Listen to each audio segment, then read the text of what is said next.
For the second straight day, we're on the road to watch the Falmouth Commodores take on the Cotuit Cavaliers this evening at Lowell Park. Carter Bainbridge, along with today's play-by-play commentator Trey Redfield and today's color commentator Logan Soforenko, welcome to Opening the Door.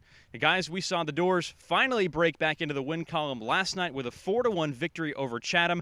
They used the long ball and good pitching to get a W over the Anglers. Yeah, it was a 4-1 win at Veterans Field in Chatham last night thanks to a 3-spot put up in the fourth. There was a solo home run by Jacob Walsh and then a 2-run blast by Drew Butcher that went all the way to the fire station on the other side of Veterans Field. But you got to give credit to Josh Hartle as well, who had 5 innings pitched, shutout ball, had 3 strikeouts, but also gave up 0 walks. That's really important for the Doors to have something similar today, if you can piece everything together.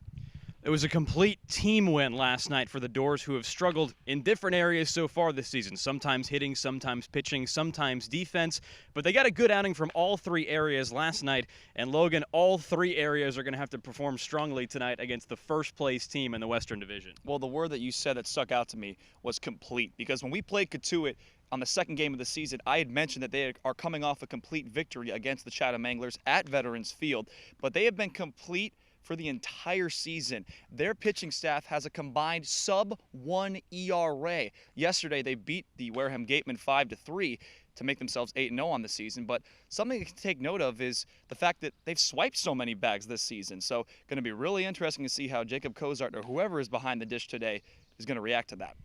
Well, the Doors are going to have to contend with a league-leading running game for the Cavaliers that has stolen 10 more bases than any other team.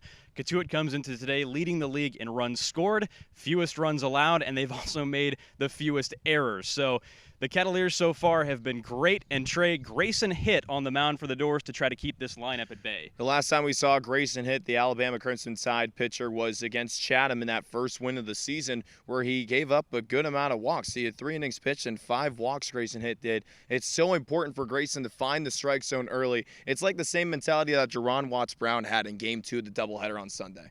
Strike 1. If Grayson finds strike 1 and he commands the zone like a pitcher always does and let him show his game, then the Commodores could be just fine tonight.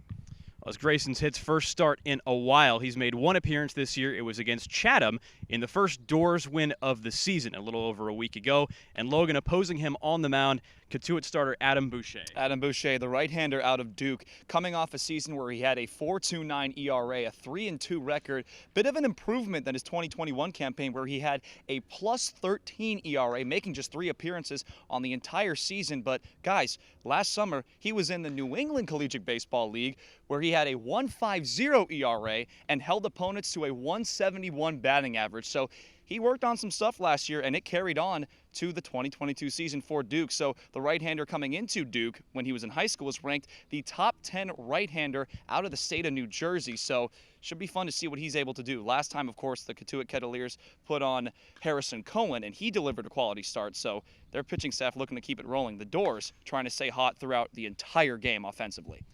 Well, it seems like just about everybody who's taken the mound for Cotuit so far this summer has delivered a quality start or quality outing.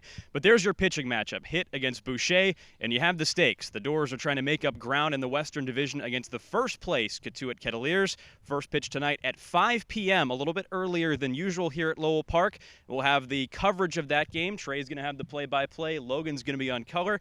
I'll be the field reporter for tonight. So Carter Bainbridge, along with Trey and Logan, this has been Opening the Door, and we'll see you soon for first pitch.